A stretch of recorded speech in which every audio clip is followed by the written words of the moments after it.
are Locked On Wildcats, your daily podcast on the Arizona Wildcats, part of the Locked On Podcast Network, your team every day.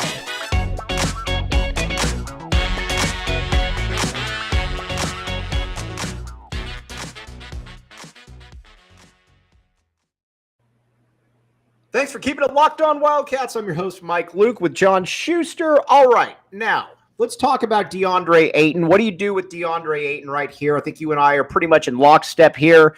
The Suns made the decision last offseason not to give him the Supermax contract. And honestly, I think they made the right decision. I am not giving him the Supermax contract because while he might have Supermax talent, he does not exert that Supermax type impact out there. And I think that's something by about year 4 in the league becomes a troubling pattern, John Schuster. Okay, so what do you do? I think at this stage, you allow somebody to pay him, and then you do some kind of sign and trade, and you try to recoup some assets in it. I can't give him $45 million a year or whatever it is. That's just way too much money for a guy who, I mean, you watch that game, you watch this series, there's far too often where he just looks disengaged out there. Whereas, and what I think is, and not to be amateur psychologist, but let's pretend to play this on this podcast. The issue is less about talent, and I think maybe more about when basketball comes easy, or when something comes easy, you're good. And you're kind of a front runner. I think you've talked about this with some other players as well. And Ayton feels like he's got kind of a front runner mentality. When things don't go well and you're up against somebody who's as good or better than you, Ayton doesn't get pissed off in a way that he wants to get better. He seems to just kind of collapse, brush it off, and just, okay, that's just how it is. And instead of, and the big concern I think here is that here's a guy who needs to improve his game in the offseason and just be used motivation. He's been embarrassed in 2 consecutive playoff campaigns. Mm-hmm. He was, now the players are all-stars and among the top 5 players in the game right now. And if you argued that they're 1 and 2, that's probably a favorable argument you could have. So they're great. But at some point, when you have to go up against this person, you better get pissed off and use it as motivation to improve your game and be better. And that involves being mentally tough. And I think that's the issue that Ayton faces.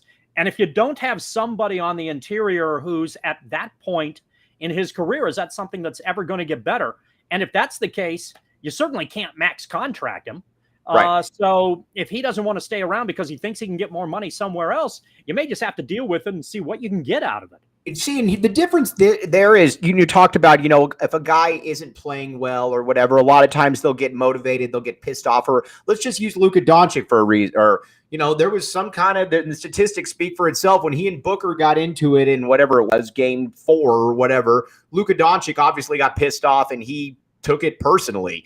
Deandre Ayton doesn't seem to have that quality to him where, I'm not playing well, but whatever. I'll just kind of go out there. And my mom, Deandre Ayton drives my mom crazy because she says, how many times do you watch him out there where it doesn't even look like he's jumping? Or it doesn't even look like he's leaving the court. There's far too many times that he just kind of is just out there, and you'll look up and he has 17 points and 10 rebounds, but it's not an impactful 17 points and 10 rebounds. It just kind of feels and therein lies the frustration, because sometimes it is, and enough of the time it is. And centers, I was talking to a friend yesterday who's a longtime Suns fan, and he's a little bit, he doesn't want to super max Ayton either. Was he at home when you were talking about it? He was not. Well, he was, but he was not. Nevertheless, it's one of those situations where centers are difficult to come by, which makes Ayton potentially very unique. So I think there are a lot of teams out there that see the talent and are going to think, yeah, maybe it just didn't work with Phoenix, but we've got the approach necessary that we're confident in our abilities to where he can grow with us and he can take us to the next level. He has next level ability. And when it works with Paul and when it works with Booker, You see some playoff games and you see some regular season. The Suns won 64 games, which is why this is complicated.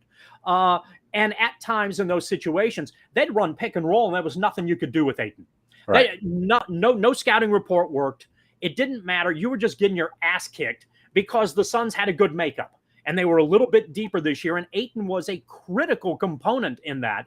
And so when you see games where he gets up against legitimate competition that's maybe better than him, maybe too, there's no question it's better than him, Ayton gets progressively worse instead of leveling off or trying to have somebody trying to bring up his game to match the other person's game as much as it possibly can. And therein, I think, lies a major frustration with what he is right now.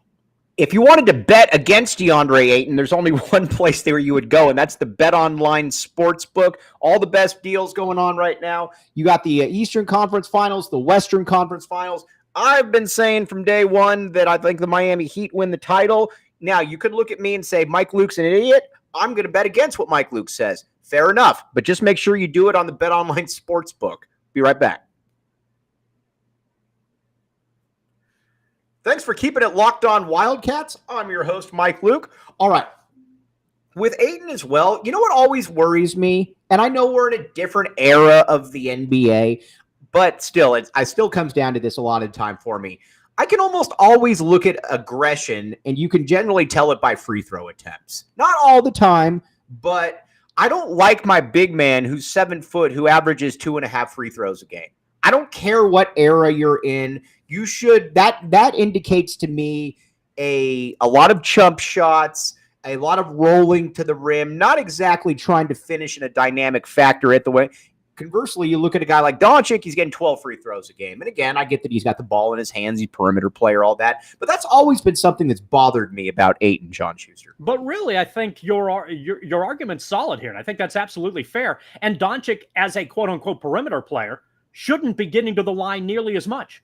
Right. You should be pushing the ball inside. Ayton's on the inside getting position, and you should be able to draw fouls as a result of that. And if that isn't happening, I think your point is valid.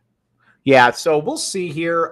By the way, we were talking about it yesterday. A good friend of ours who we didn't know if I'll tell you offline right here, but I do want to tell you about the Get Upside app. All right. Gas is expensive right here. Nobody wants to pay for these exorbitant prices. Spend your money. Get the Get Upside app.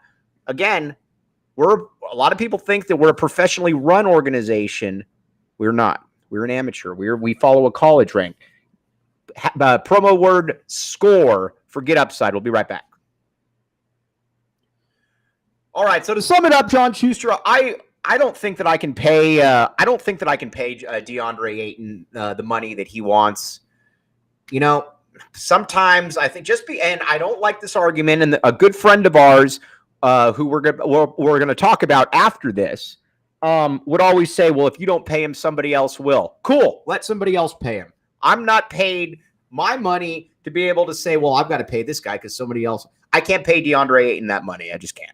Well, this is it's a difficult situation to get in. I think if you're not going to pay Ayton and there's a real and not paying Ayton, I think the Suns are going to make him an offer.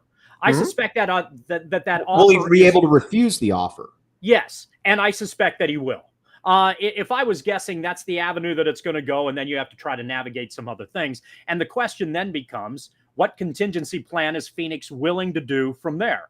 And I guess I would argue in that capacity, okay, if Ayton isn't part of the equation, what can you get for him? And what money do you now have available to try to get somebody else? And what does Phoenix need? Maybe a third scorer on the wing, perhaps some more physical guys similar to the Crowder mold, maybe just a nasty rebounder. So maybe you aren't going to get an all-star out of this, or there could be a really good all-star out there available. But if the Ayton thing doesn't work out and he doesn't agree to the terms that you think are fair, and you have to go in another direction, how are you going to approach that different direction? And those are the things that I think the Suns are going to spend a great deal of time trying to analyze throughout the course of the offseason. All right, we'll be back with you tomorrow talking some more stuff. Well, maybe we'll start talking about the Golden State Warriors a little bit. For John Schuster, I'm Mike Luke. You've been listening to Locked On Wildcats.